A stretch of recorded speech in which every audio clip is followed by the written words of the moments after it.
சிந்து பைரவியில சிந்து மாட்ட போற நாள் வந்துருச்சு. இதை நினைச்சு சந்தோஷப்படுறதா இல்ல வருத்தப்படுறதான்னு தான் தெரியல. சிவா ஆனா ரொம்பவே வருத்தம் தான் படுறாரு. இன்னைக்கு என்னெல்லாம் நடந்ததுன்னு பார்க்கலாம் வாங்க. கிச்சன்ல டியூப்லைட் எரியல அப்படின்னு சாரதா இருட்டுல நின்று சமைச்சுக்கிட்டு இருக்காங்க.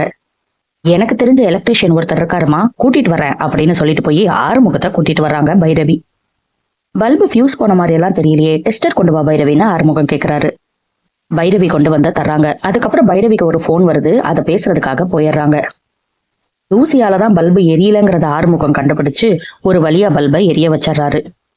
ஆனா பாவம், சரி பண்ற ஆர்வத்துல வேஸ்ட் கலண்டு விழுகிறது கூட தெரியாம சரி பண்ணிட்டு இருக்காரு. பைரவி இப்ப பல்பு எரியுது அப்படின்னு பைரவிய கூப்பிடுறாரு.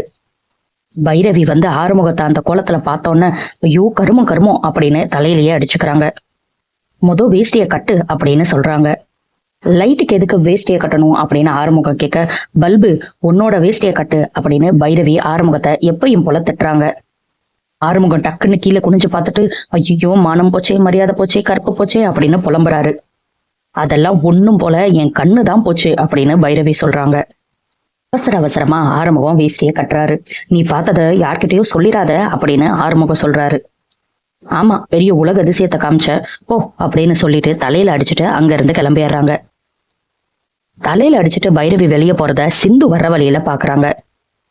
சிந்து நேரா ஆறுமுகத்துக்கிட்ட வந்து ஏதோ பயந்து போன மாதிரி பைரவி போறாளே, என்னாச்சு அப்படின்னு கேக்குறாங்க. அப்படியா போனாவ, இதோ போய் என்னன்னு கேக்குறேன் அப்படின்னு பின்னாடியே போறாரு ஆறுமுகம். ஸ்னேகா தன்னோட பிளான ஆரம்பிச்சுட்டாங்க. மகாவை கோயிலுக்கு கூப்பிட்டு சிட்டுவோட அம்மாவையும் அப்பாவையும் அங்க கொண்டு போய் நிறுத்துறாங்க. ஸ்னேகா மகா கிட்ட போய், சிந்து சிவா தனக்கு ஐ லவ் யூன்னு மெசேஜ் பண்ணதா சொன்னதெல்லாம் பொய் ஆண்டி.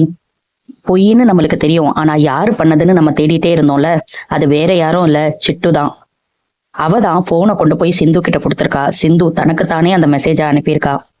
இது எல்லாத்தையுமே சிட்டுவே அவங்க அம்மா அப்பா கிட்ட ஒத்துக்கிட்டா, உண்மையை நாளைக்கு பஞ்சாயத்துலயும் சொல்றதா சொல்லியிருக்கா அப்படின்னு சொன்னோன்னு மகாவுக்கு ரொம்ப சந்தோஷமாயிருது. மகா சிட்டுவோட அம்மா அப்பா கிட்ட உண்மையை மட்டும் சொல்லிட்டா உங்களுக்கு என்ன வேணுமோ நான் செய்யறேன் அப்படின்னு சொல்றாங்க. மாத்தி கீத்தி பேசிட மாட்டால அப்படின்னும் கேக்குறாங்க. கண்டிப்பா அவ வந்து உண்மையை சொல்லிடுவாமா அப்படின்னு சிட்டுவோட அம்மா அப்பா சொல்றாங்க. இந்த விஷயம் சிந்துக்கு தெரிஞ்சா சிட்டுவோட மனசை மாத்துறதுக்கு என்ன வேணா அவ செய்வா ஆண்டி.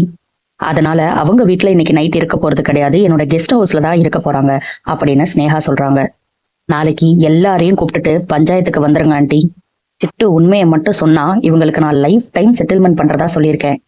எனக்கு வாழ்க்கை ஃபுல்லா எந்த பிரச்சனையும் வராதுன்னு சிட்டுவோட அம்மா அப்பா கிட்ட ஸ்னேகா சொல்றாங்க. ஸ்னேகா அதுக்கப்புறம் கிளம்பிடுறாங்க. மகா எசுக்கி கிட்ட, இவ்வளவு சீக்கிரம் இது நடக்கும்னு நான் எதிர்பார்க்கவே இல்லடா. நாளைக்கு உண்மை தெரிஞ்சதுக்கு அப்புறம் அன்னபூர்ணி அவ மூஞ்சியை கொண்டு போய் எங்க வச்சுக்க போறான்னு தான் தெரியல.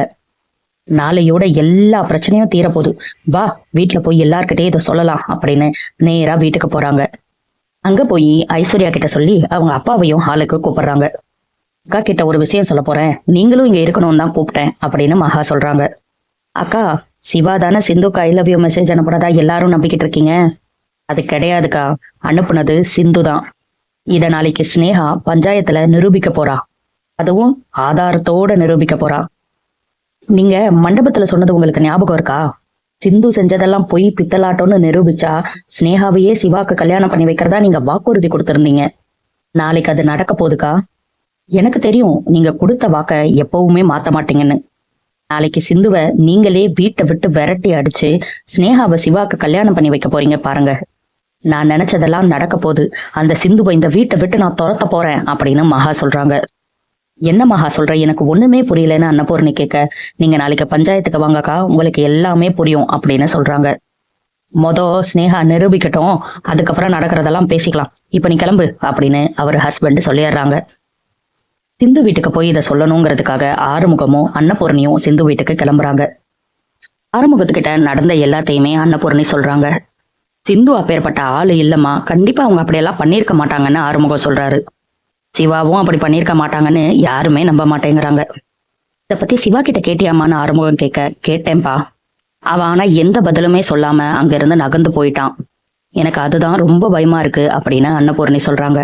நீ எதுவும் கவலைப்படாதமா, போய் என்னன்னு விசாரிக்கலாம் அப்படின்னு சிந்து வீட்டுக்கு வர்றாங்க ஆறுமுகமும் அன்னபூர்ணியும். ரெண்டு பேரையும் பார்த்தோன்னே வீட்டுல இருந்த எல்லாருமே ரொம்பவே சந்தோஷப்படுறாங்க. ரொம்ப சந்தோஷமா வரவேற்கிறாங்க. அன்னபூர்ணிக்கு ஜூஸ் போட்டு கொடுமா அப்படின்னு சாரதா கிட்ட சொல்றாரு நம்ம சத்யராஜ். சிந்துவும் சிரிச்சுக்கிட்டே வரவேற்கிறாங்க. அதுக்கப்புறம் அன்னபூர்ணி நடந்த எல்லாத்தையுமே சத்யராஜ் கிட்ட சொல்றாங்க. என்னம்மா இது, இப்பதான் சிந்துவும் சிவாவும் ராசி ஆயிட்டாங்களே, இந்த பொண்ணு ஏதாவது ஒரு பிரச்சனை பண்ணிக்கிட்டே தான் இருக்குமா? இதுக்கு முன்னாடி கோர்ட்ல ஒரு கேஸ போட்டு என் பொண்ணை அவமானப்படுத்தினா, இப்போ பஞ்சாயத்துக்கு கூப்பிட்டுருக்காளா? என்ன அப்படி ஆதாரம் வச்சிருக்காளாம் அப்படின்னு கேக்குறாரு. அதுதானா எனக்கும் ஒண்ணுமே புரியல.